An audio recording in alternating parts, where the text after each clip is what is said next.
राधे राधे।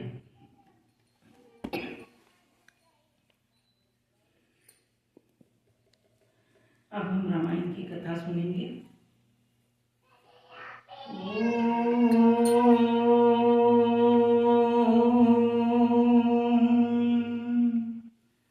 हरि ओम।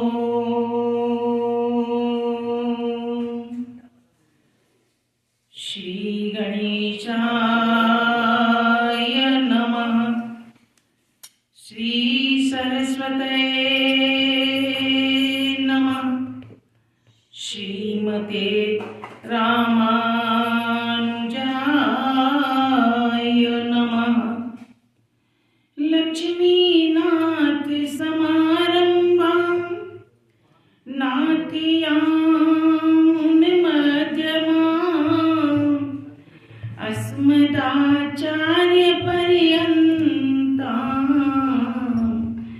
वन्दे गुरु परम्परां।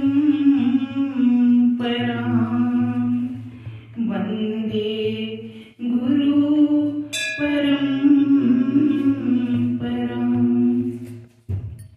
सीता मेरी मात है, पिता मेरे रघुनाथ। इन दोनों के चरणों में मेरा कोटि कोटि प्रणाम। मेरा कोटि कोटि प्रणाम। आए हैं तो प्रेम से लो हरि का नाम। सब भक्तों को इस दासी की जय जय सीताराम। जय जय राधेश्याम। जय जय श्री हनुमान।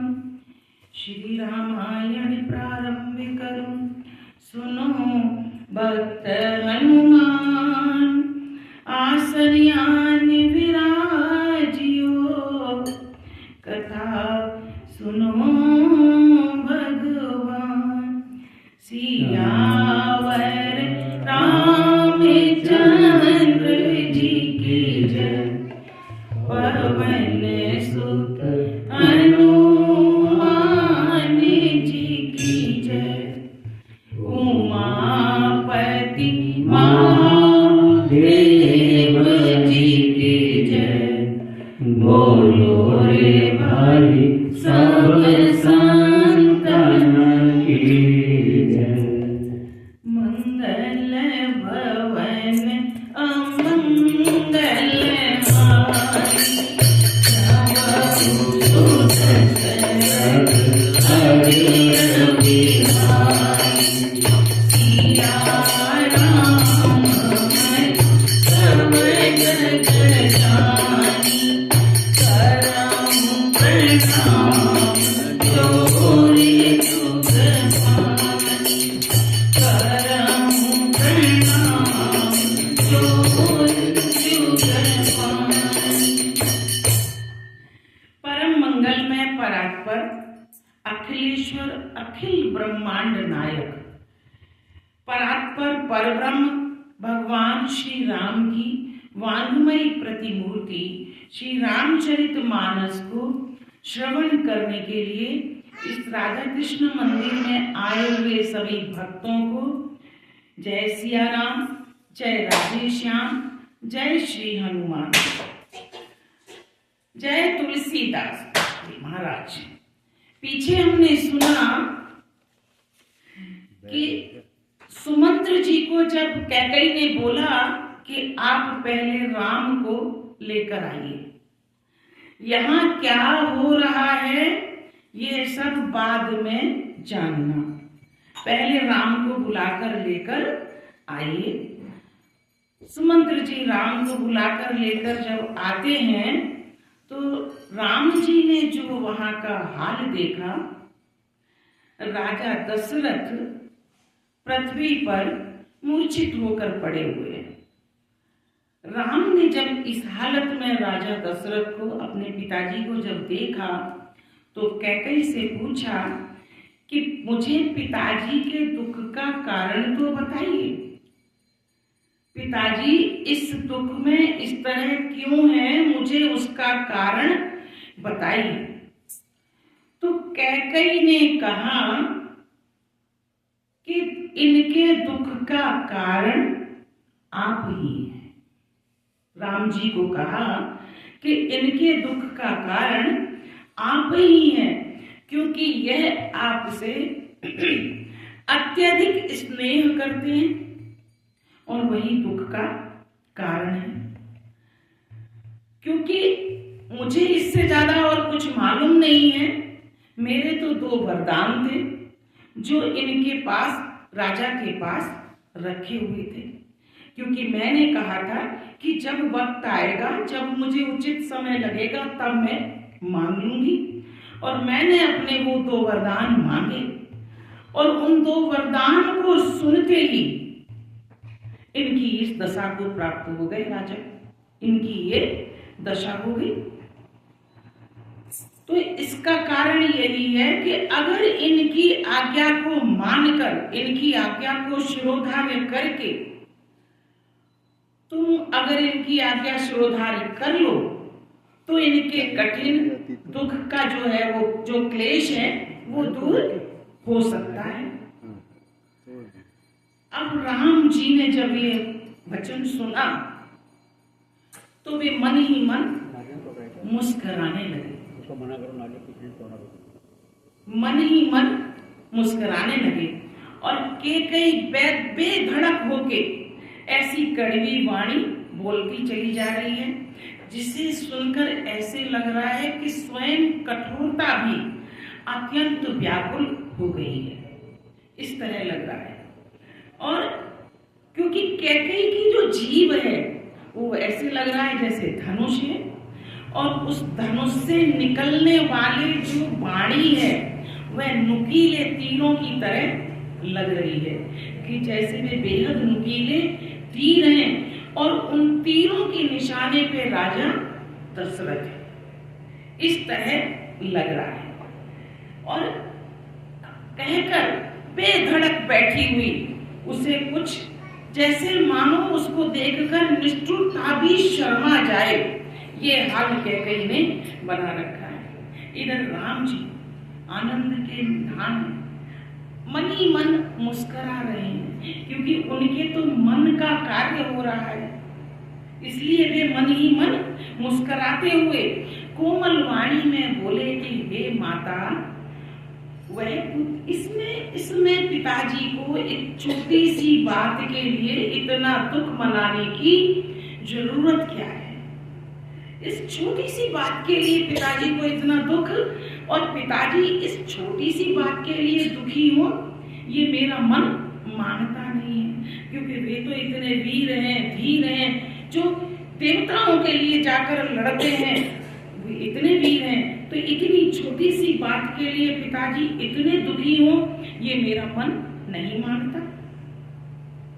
और अगर मुझे ये आपने वरदान मांगे तो कोई बड़ी बात नहीं है, क्योंकि वही पुत्र बड़भागी है जो माता पिता की आज्ञा का पालन करे, उनकी आज्ञा का अनुयायी हो, उनकी आज्ञा का पालन करे और माता और पिता को संतुष्ट करने वाला हो।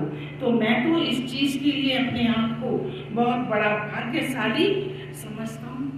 और वन में जाकर, अरे ये तो अयोध्या का राज है, जिस अयोध्या के राज को मेरे भाई संभालेंगे, मुझे तो पिताजी ने वन का राजा बनाया है, वो भी कानन राजू, मुझे तो इतने बड़े वन का राजा बनाया है, तो मैं तो बहुत खुश हूँ। इसमें भी इसलिए खुश हूँ कि पिताजी की आज्ञा है और हे माता आपकी सम्मति है।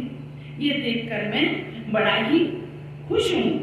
मेरे प्राण प्रिय भरत राजा होंगे, क्योंकि वे मेरे प्राण प्रिय हैं, और मुझे विशेष रूप से मुनियों से संतों से मिलने का समय मिलेगा वन में। और अगर इतने अच्छे काम को भी मैं मना कर दूं, मेरा तो इसमें कल्याण ही कल्याण है, मेरा फायदा ही फायदा है। अगर मैं मना कर दूं इतने से काम के लिए, तो जो मूर्ख होते हैं, मूर्खों का एक मूर्ख नहीं, पूरे मूर्खों का जो समाज है, उस समाजों का भी मुझे राजा गिना जाएगा कि मैं मूर्खों का भी राजा हूं, मैं मूर्खों में भी महामूर्ख हूं।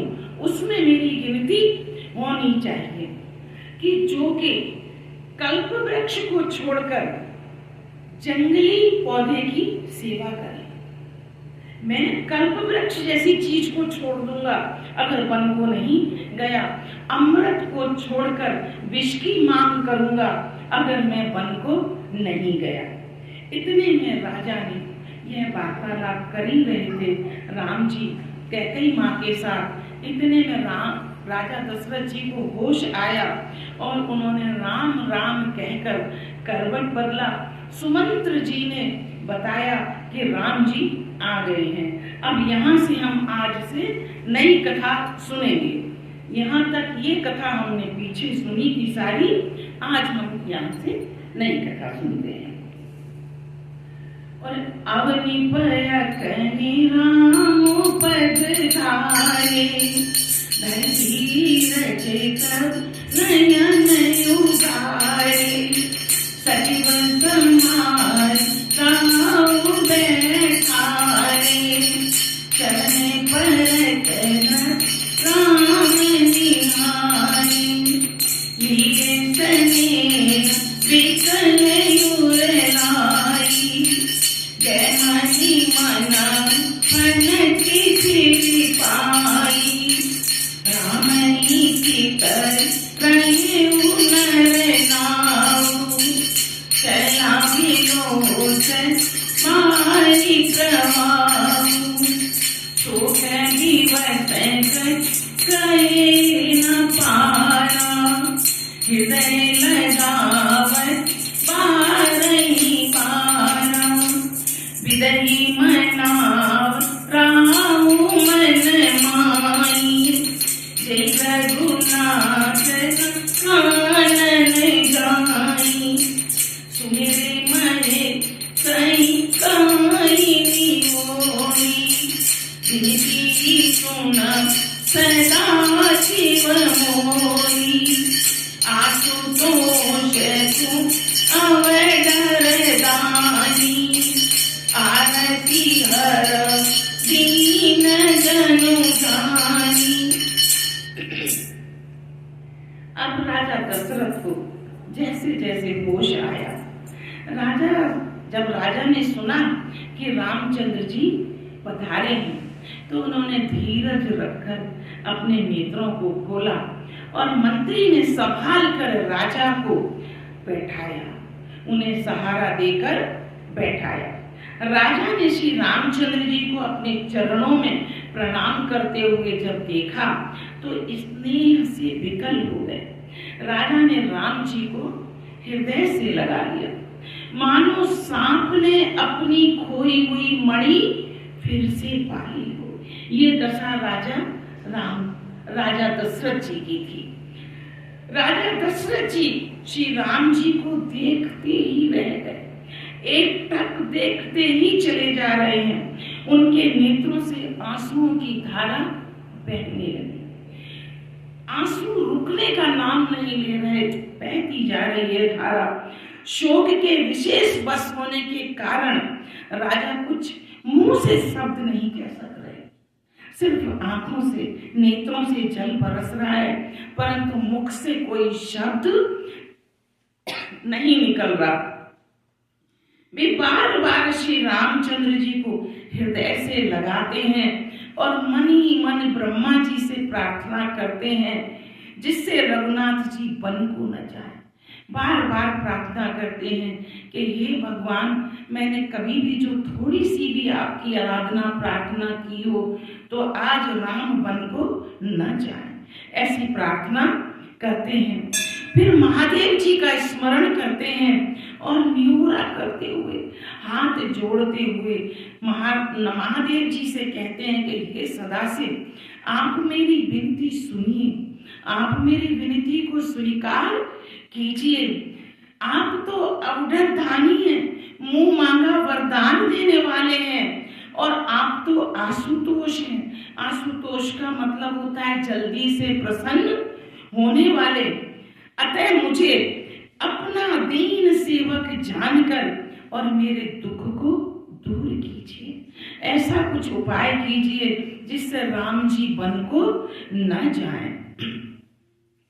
तुम प्रेरक सबके हृदय, सोमति राम ही देव, बचन मोर तज राई घर, परिहरि शील सनेह। आप प्रेरक रूप से सबके हृदय में रहते हैं, आप सबके हृदय में रहते हुए सभी को प्रेरणा देते हैं। तो आज मेरी प्रार्थना से आप राम जी को ऐसी बुद्धि प्रदान कर दीजिए जिससे भी मेरे वचन को त्याग दें, मेरे वचन को माने नहीं, और मेरे सील मेरे स्नेह को सबको भूल जाएं और यहाँ घर में ही रह जाएं। कहें हमें तुम्हारी बात नहीं माननी, हम घर में ही रहेंगे। ऐसी बुद्धि, ऐसे राजा दशरथ शिव जी से प्रार्थना कर रहे हैं कि आप राम जी को ऐसी बुद्धि दे दीजिए। और अजसु हो जस सुजसन साऊ, नरक परों बर सुर पुर जाऊ, सब दुख दुससा बहुई, लोचन ओत राम जनि होई, असमन गुण राऊ नहीं बोला, पीतर पात सहित मनु डोला, रघुपति प्रीतम प्रेम बस जानी, पुनि कछु कान मातु अनुमानी, देश काल अवसर अनुसारी, बोले बचन विनीत विचारी, तात कहूँ कछु कराऊँ ढिठाई, अवचित क्षम जाने लरकाई, अपना रूपात लागे दुख पावा, काहू न होई कर प्रथम जनावा, देखी गुसाई पूछी उमाता, कोई प्रसंग भय शीतल गाता। जगत में चाहे अपयश हो जाए, ये कौन कह रहा है? दशरथ जी कह रहे हैं, मेरा अपयश हो जाए इस जगत में, मेरा सारा सुयश नष्ट हो जाए, मेरा नया पाप होने से मैं नरक में गिर जाऊं। राम जी को रोकने के लिए क्या क्या बोल रहे हैं दशरथ जी कि मैं नरक में गिर जाऊं, मेरा सारा सुयश नष्ट हो जाए, मुझे अपयश मिल जाए, अथवा मुझे मेरा स्वर्ग चला जाए, मुझे स्वर्ग न मिले, मैं नरक में रहने को तैयार हूँ। पूर्ण पुण्यों के फल स्वरूप जो मुझे स्वर्ग मिलने वाला है, मुझे उसकी भी चाहत नहीं है, और सभी प्रकार के दुख आप मुझसे सहन करा लीजिए। भगवान शिव से प्रार्थना कर रहे हैं कि मुझे कितने भी दुख मुझसे सहन करा लीजिए, पर मेरी आंखों से मेरे राम को दूर मत कीजिए। मेरे राम को मैं अपनी आंखों से दूर होते नहीं देख सकता। राजा मन ही मन इस प्रकार विचार कर रहे हैं और बोलते नहीं। उनका ये विचार सब मन के अंदर चल रहा है, शब्द नहीं निकल रहे हैं उनके। उनका मन पीपल के पत्ते की तरह थर थर थर थर कांप रहा है। रघुनाथ जी ने पिता को जब प्रेम के बस जानकर और यह अनुमान करके कि माता फिर कुछ कड़वे वचन बोलेंगी और फिर पिताजी को ज्यादा दुख होगा। मैं यहाँ जितनी देर ज्यादा खड़ा रहूंगा, मुझे देखते हुए माता फिर कुछ कड़वे वचन बोलेंगी, पिताजी को बहुत ज्यादा दुख होगा। देश काल और अवसर के अनुकूल विचार कर विनीत वचन राम जी कहने लगे। उन्होंने कहा कि हे तात, मैं कुछ कहता हूँ, यह मैं मेरी डटाई समझ लेना कि मैं डटाई कर रहा हूँ आपके साथ। इस अनुचित्य को भी बाल्यावस्था समझकर मुझे क्षमा कर देना, मेरा बचपन का कार्य समझकर मुझे क्षमा कर देना। इस अत्यंत तुच्छ बात के लिए आपने इतना बड़ा दुख पाया है।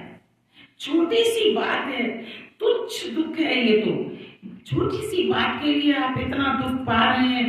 मुझे किसी ने ये पहले क्यों नहीं बात बताई? तो इस दशा में देखकर मैंने माता से पूछा। आप जब इस दशा में पहुंच गए तब मैंने माता से पूछा, तब मुझे सारा प्रसंग सुनकर और मुझे बड़ी प्रसन्नता हुई। मैं तो पूरे वन का राजा बन गया, आप इतनी छोटी सी बात के लिए दुखित क्यों हैं? दुखी मत होइए।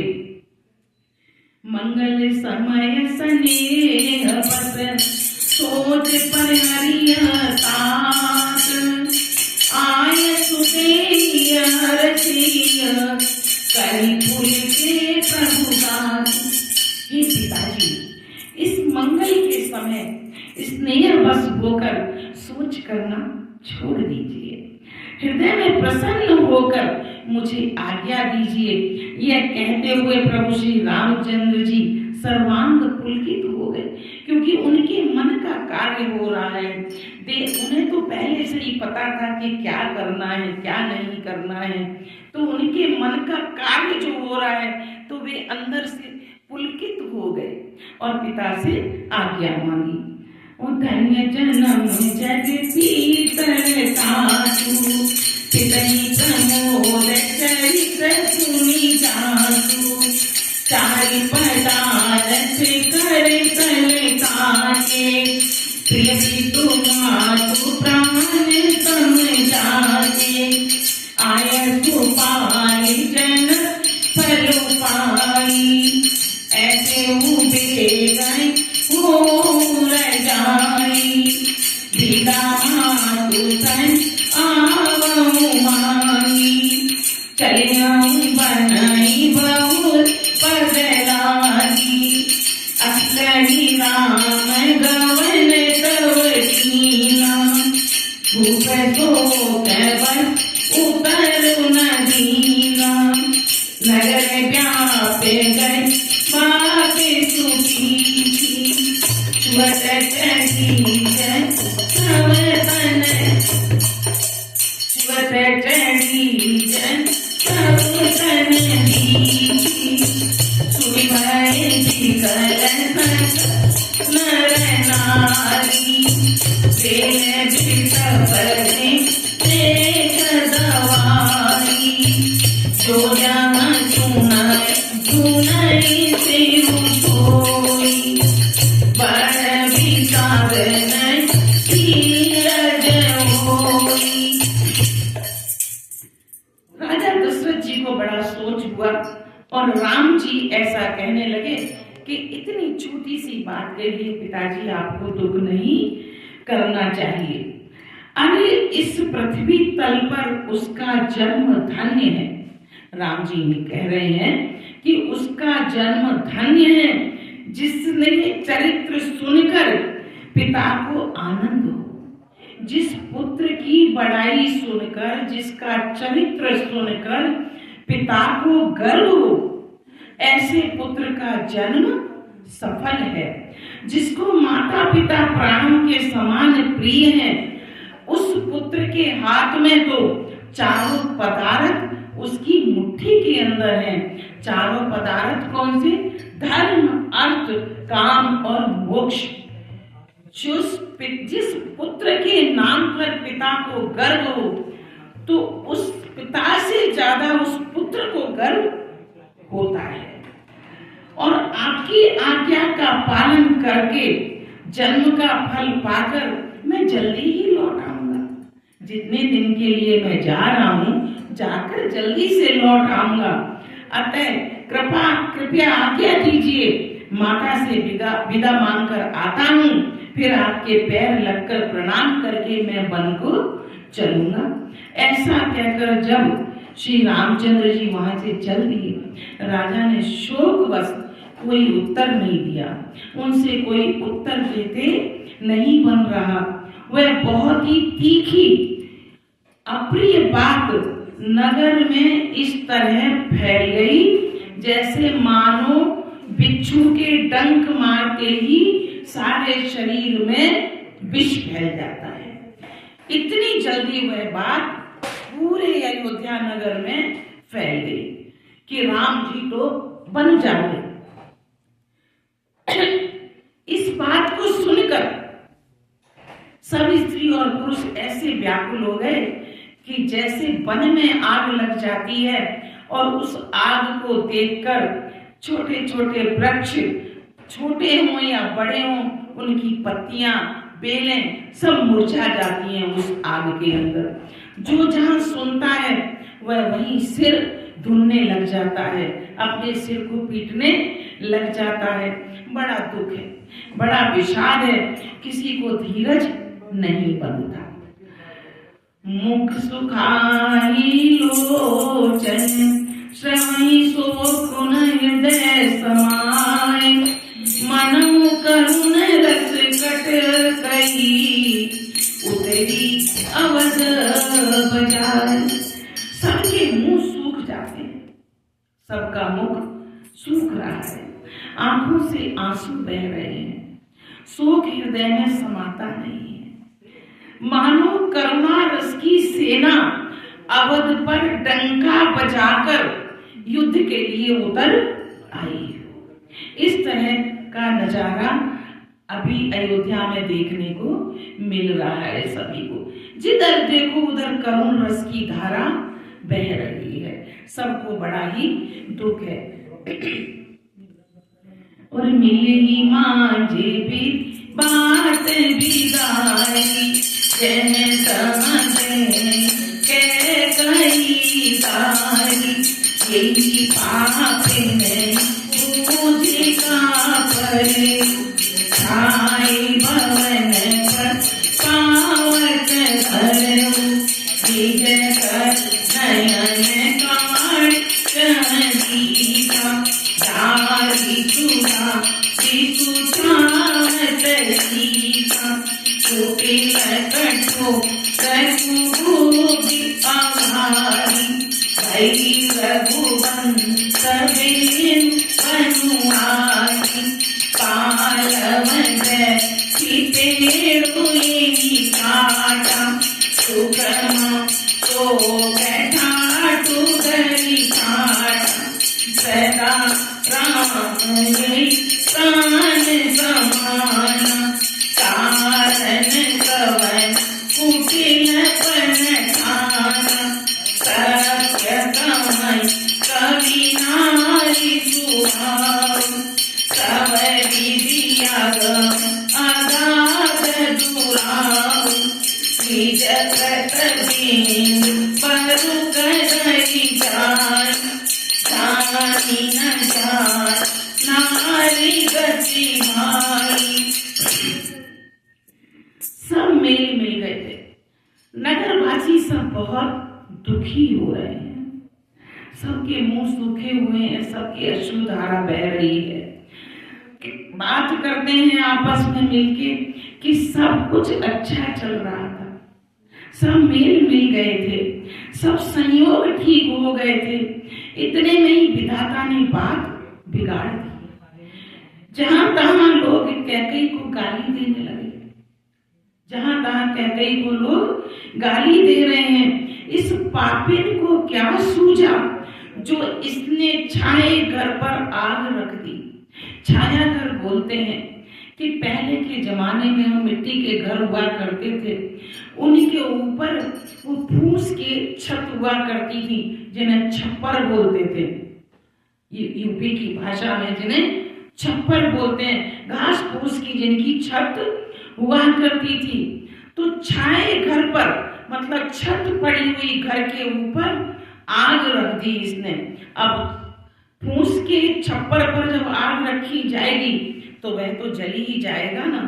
तो कैकई को सब इसी तरह गाली दे रहे हैं कि इसको क्या सूझा, सब कुछ ठीक चल रहा था, राम का राज्याभिषेक होने वाला था और इसको ऐसा क्या सूझा जो इसने घर ही उजाड़ दिया। और घर ही नहीं, पूरी अयोध्या ही उजाड़ कर फेंक दी। जहां तहां लोग इस तरह की बातें करने लगे। यह अपने हाथ से अपनी आंखों को निकालकर बिना आंखों के अंधी होकर रहना चाहती है, ऐसे लोग बोलने लगे। जिसने अमृत को फेंक कर विष को चखना चाहती है, यह कुटिल कठोर दुर्बुद्धि और अभागिनी कैकई रघुवंश रूपी बांस के बन के लिए अग्नि बन गई। यह अग्नि बन गई। और इसने और दूसरा, अब क्या है, जब कोई काम हो अच्छा या बुरा तो जितने लोग होते हैं, जितने मुंह होते हैं, उतनी तरह की बातें होती हैं। अब लोग अपने अपने अनुभव के अनुसार कैकई को सब कोई कहीं चला जा रहा है। किसी ने कुछ कहा कि इसने आग लगा दी, किसी ने कहा आंखें फोड़कर अंधी हो गई। अब कोई कह रहा है कि पत्ते पर बैठकर, कोई वृक्ष है जिसके पत्ते पर बैठकर और इसने पेड़ को काट दिया, पत्ते पर बैठकर पेड़ को काट दिया, सुख में सुख का ठाठ रच दिया इसने। श्री रामचंद्र जी इसे सदा प्राणों के समान प्रिय थे। बचपन से तो कहती आई थी कि मुझे राम के समान भरत भी प्यारे नहीं हैं, राम जी प्राण से ज्यादा प्यारे हैं। फिर न जाने किस कारण इसने यह कुटिलता दिखाई। अब जितने मुंह उतनी बातें, जिसकी समझ में जो आ रहा है वो उसके लिए बोलता चला आ रहा है। अब इधर तुलसीदास जी भी कहते हैं कि कवि सत्य ही कहते हैं कि स्त्री का स्वभाव पकड़ में नहीं आता। स्त्री को जानना इतना आसान नहीं है। स्त्री का स्वभाव पकड़ में नहीं आता, अथाह भेद भरा होता है। अपनी परछाई भले ही पकड़ी जाए, परंतु स्त्री की गति पकड़े जाने योग्य नहीं है। तुलसीदास जी लिख रहे हैं ये कि स्त्री की गति पकड़े जाने योग्य नहीं है। कान पावक जारी सक, कान समुद्र समाय, कान करे अवला प्रबल, कई जग काल न खान। आग क्या नहीं जला सकती? आग सब कुछ जला सकती है। समुद्र में क्या नहीं समा सकता? सब कुछ समा सकता है। तो अबला कमाने वाली प्रबल स्त्री क्या नहीं कर सकती? एक स्त्री घर को स्वर्ग बना सकती है और वही स्त्री एक स्वर्ग जैसे घर को नर्क भी बना सकती है। क्योंकि परिवार को बांध के रखना भी कार्य स्त्री का ही है, ना कि पुरुष का।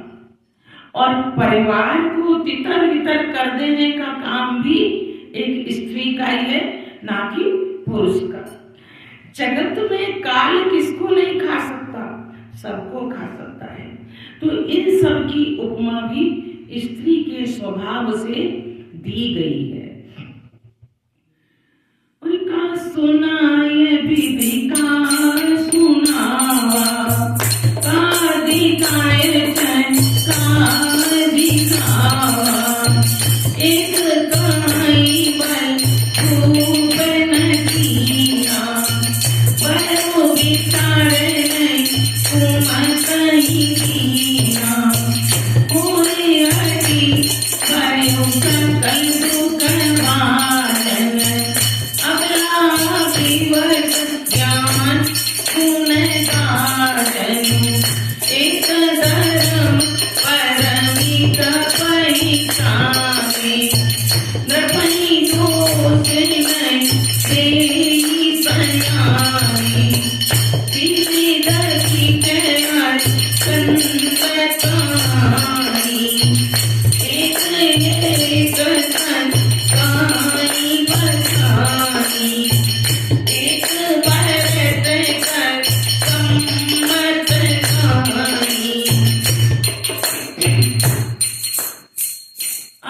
विधाता ने क्या सुनाकर क्या सुना दिया। सब बड़े परेशान, बहुत ज्यादा परेशान है कि विधाता ने सुनाना तो था कि राम जी का राज्याभिषेक हो रहा है, और सुना क्या दिया कि राम जी अब वन को जा रहे हैं।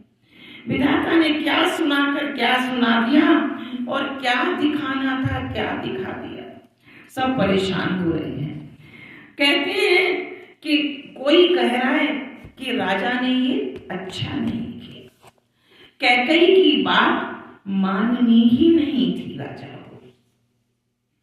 अब कोई जितने मुंह उतनी बात, कोई सिचुएशन को पास से तो जानता है नहीं, जो सुनता है उस हिसाब से ऐसे बोलने लगते हैं जैसे उन लोगों ने अभी आंख से आके बात देखी है। क्योंकि अंदर की बात तो अंदर वाले जाने ना, क्या है कैसे है, बाहर के तो नहीं जानते। तो लोग कहने लगे कि विधाता ने क्या सुनाया था और क्या सुना दिया, क्या दिखाना था तो क्या दिखा दिया। कोई कहता है कि राजा ने अच्छा नहीं किया, दुर्बुद्धि कैकई को विचार कर वर नहीं दिया। जो हट करके कैकई को ना पूरा करने में अड़े रहते राजा दशरथ, तो क्या जरूरत थी जो कैकई ये वचन मांग लेती। राजा को हठ पूर्वक बलपूर्वक मना कर देना चाहिए था ये वचन देने से, सब दुखों के छूट जाते। सब दुख तो राजा ने अपने आप से ले लिया ना। अब कोई विचार ऐसा कर रहा है, और कोई कह रहा है कि नहीं, वो स्त्री के विशेष प्रेम में थे, इसलिए उन्होंने वचन को पूरा कर दिया और ये दुख आ गया। जो धर्म की मर्यादा को जानते हैं और जो सयाने थे, वे राजा को दोष नहीं दे रहे। तो सिरि दर्दी चेहरे चंद्र कहानी, एक एक सन कहानी बखानी, एक बरत कर सम्मत कहानी, एक उदास गाय सुमिरन, काने मुँह देकर रग गई जीवा, एक कहानी है बाप अलीहा, सुकृत जाए कहत तुम्हारे, राम भरत का प्राण प्यारे। जो जानते हैं, जो राज्य की मर्यादा को, राजा की मर्यादा को समझते हैं, वे कहते हैं कि शिवी दधीची हरिश्चंद्र की कथा एक दूसरे से बखान कर कहते हैं, और कोई एक इनमें भरत की सम्मति बताने लगते हैं।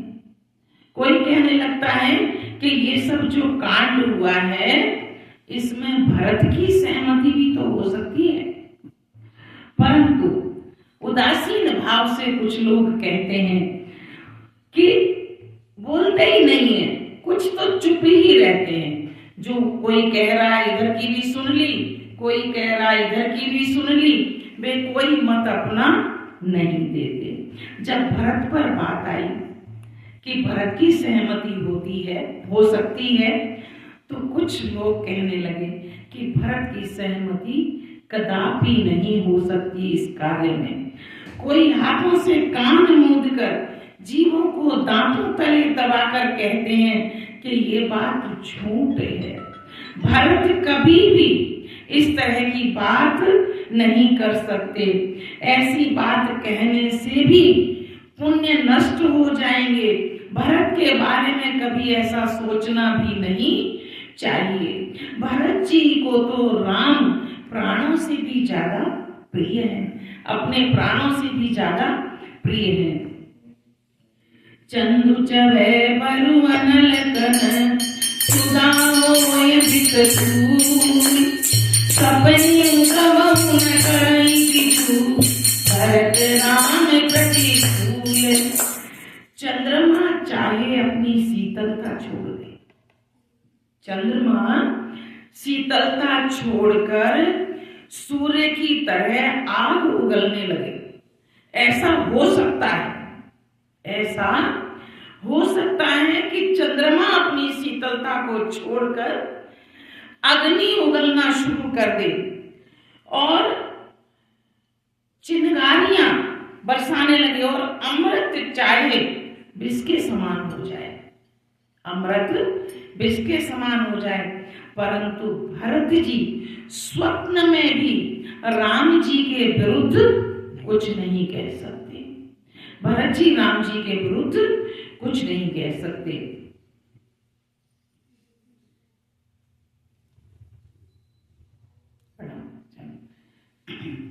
एक विधात ही दूसरी देवी सुधा दिखाय दीन सुदेवी करुण दे को सवनाओ दुसराओ मिटाओ जाओ विसवरु कुलमान जठेरी देवी परम कह कई तेरी नगीले नदी तीर सराई बचन मान सागई गाई बरसु न मोए थी राम समाना सदा कमूल सब जग जाना करहु राम पर सहज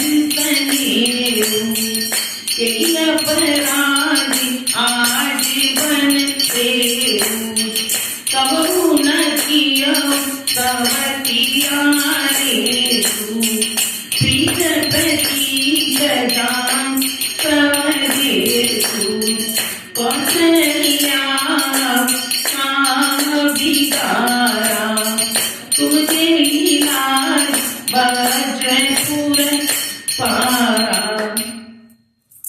कोई एक विधाता को दोष देते हैं, कोई कैकई को दोष देता है, कोई भरत जी को दोष देता है, कोई राजा दशरथ को दोष देता है, तो कोई अब विधाता को दोष देता है जिसने अमृत दिखाकर विष दिखा दिया। अमृत क्या था? राजा राम जी को राज्याभिषेक होने वाला था, बहुत तरह तरह की खूब खुशियां मनाई जा रही थी और अचानक विषाद उत्पन्न हो गया।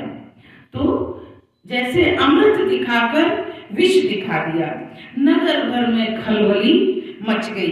अब किसी को किसी तरह का सोच हो रहा है, किसी को किसी तरह का सोच हो रहा है, हृदय में दुसह जलन हो गई है, आनंद उत्साह सब मिट गया। यह सुनते ही ब्राह्मणों की स्त्रियां, कुल की माननीय बड़ी बूढ़ी जो कैकेयी की परम प्रिय थी, वे उसके सील की सराहना करके उसे सीख देने लगी। जब कुछ बड़ी बूढ़ी आ जाए, अगर किसी से काम गलत हो जाए, फिर वे समझाती हैं कि ऐसा जो अभी तो घर की बात घर में है, ऐसा कहते हैं कि इसको ठीक कर लिया जाए तो अभी भी ठीक हो जाएगा। तो जो ब्राह्मणों की स्त्रियां थी, जो कैकेयी के सत्संग में काफी रहती थी, संगत में रहती थी और कैकेयी के स्वभाव को जानती थी, वे सब उसे समझाने लगी, उसके सील की सराहना करने लगी कि तुम तो ऐसी न थी, तुमको ये क्या हो गया। पर उनको कैकेयी को उन लोगों के वचन वाणी के समान लगने लगे, क्योंकि जब किसी की बुद्धि खराब हो जाती है तो सामने वाला कितना ही प्यार से कितनी अच्छी चीजें समझाने लगे, परंतु उस समय उस अच्छाई में भी जिसका दिमाग खराब होता है उसे भी चीजें खराब लगने लगती हैं। वह उन चीजों को अच्छा नहीं समझता। वे कहती है, तुम तो सदा कहा करती थी कि रामचंद्र के समान मुझे भरत भी प्यारे नहीं है। इस बात को सारा जगत जानता है। श्री रामचंद्र जी को तो तुम स्वाभाविक ही स्नेह करती रही, आज किस अपराध से उन्हें ये वन की सजा दे रही हो? वे समझाने लगी, परंतु कैकई समझने का नाम नहीं लेती। तुमने कभी सौतिया डाल किया ही नहीं। तुमने कौशल्या के साथ, सुमित्रा के साथ सबसे अपनी बहन वत व्यवहार किया। तुमने तो कभी एक दूसरे को कभी सौत माना ही नहीं। तो तुम अभी क्या करने लगी? सारा देश तुम्हारे प्रेम और विश्वास को जानता है। अब कौशल्या ने तुम्हारा क्या बिगाड़ दिया? कौशल्या ने तो तुम्हारा कुछ नहीं बिगाड़ा, जिसके कारण तुमने सारे नगर पर वज्र गिरा दिया। कौशल्या के परिवार वालों के साथ साथ तुमने पूरी अयोध्या नगरी पे ही वज्र गिरा दिया। ऐसा क्यों किया तुमने? सिय की पिय संग पड़े हरि, लखन की रही धाम, राज की पूजक भरतपुर, रपट की बिनुराम। क्या सीता जी, अब सब स्त्रियां कैकई से पूछ रही है, क्या सीता जी अपने पति रामचंद्र जी का साथ छोड़ सकती हैं? सब कैकई को समझाने के लिए सब इस तरह की बातें बोल रही हैं। क्या लक्ष्मण जी रामचंद्र जी के बिना घर पर रह सकेंगे? क्या भरत जी रामचंद्र जी के बिना अयोध्यापुरी पर राज्य कर सकेंगे? और क्या राजा रामचंद्र जी के बिना जीवित रह सकेंगे? राजा दशरथ जीवित रह सकेंगे? अर्थात न सीता जी यहाँ रहेंगी, न लक्ष्मण जी यहाँ रहेंगे, और न भरत ही राज्य करेंगे, और न राजा ही जीवित रह पाएंगे राम के बगैर। सब उजाड़ हो जाएगा। ये पूरा अयोध्या नगरी का उजाड़ हो जाएगा। आज की कथा को यहीं स्थगित करते हैं। आगे की कथा अगले रविवार को सुनेंगे। बहुत ही बढ़िया प्रसंग चल रहा है, आगे सुनेंगे। दुख भरा प्रसंग है।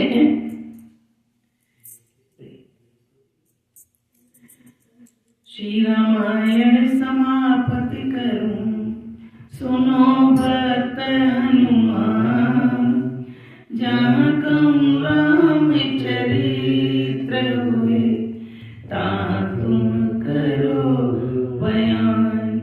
सियावर रामचंद्र जी की, पवन सुत हनुमान जी की जय। उमापति महादेव जी की जय।